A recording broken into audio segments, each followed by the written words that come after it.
Century 21 et ses 915 agences immobilières au service de vos projets partout en France présentent Sud Radio Conseil de famille. C'est l'heure de retrouver Conseil de famille. Bonsoir Stéphane Moller. Bonsoir Philippe Rossi.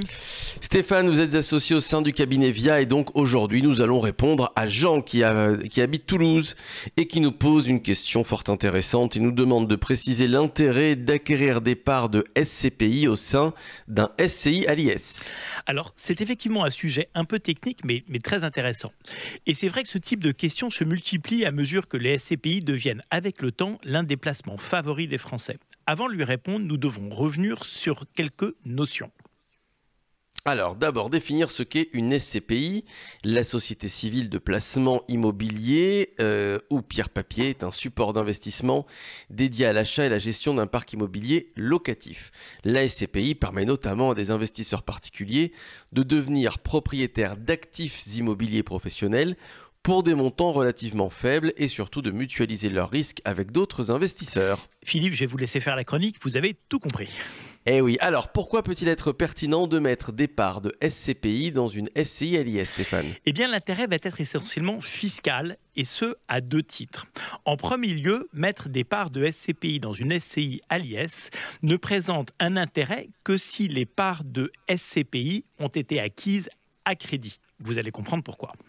Alors, expliquez-nous. Eh bien, imaginons que je décide de m'endetter pour acquérir des parts de SCPI, ce qui, au demeurant, est souvent une bonne idée. Et imaginons que j'acquière mes parts de SCPI, donc avec une SCI. Je vais avoir deux avantages. Le premier est un avantage successoral, c'est-à-dire en matière de transmission. Oui, alors c'est ça. Schématiquement, la SCI va avoir à son actif un bien immobilier et au passif un crédit. Et voilà, et donc comptablement, la SCI a donc une valeur quasi nulle.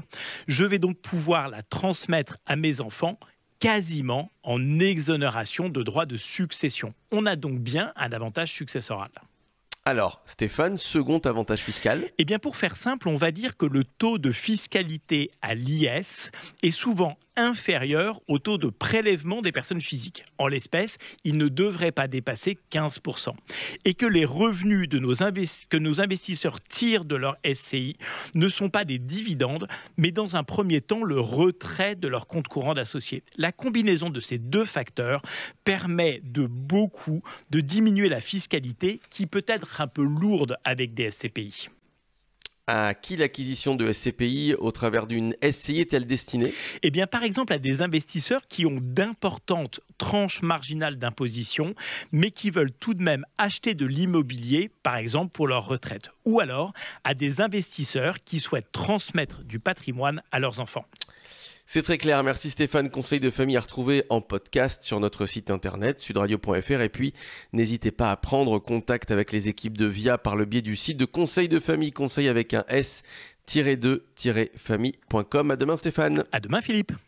C'était Sud Radio Conseil de famille. avec Century 21 et ses 915 agences immobilières au service de vos projets partout en France.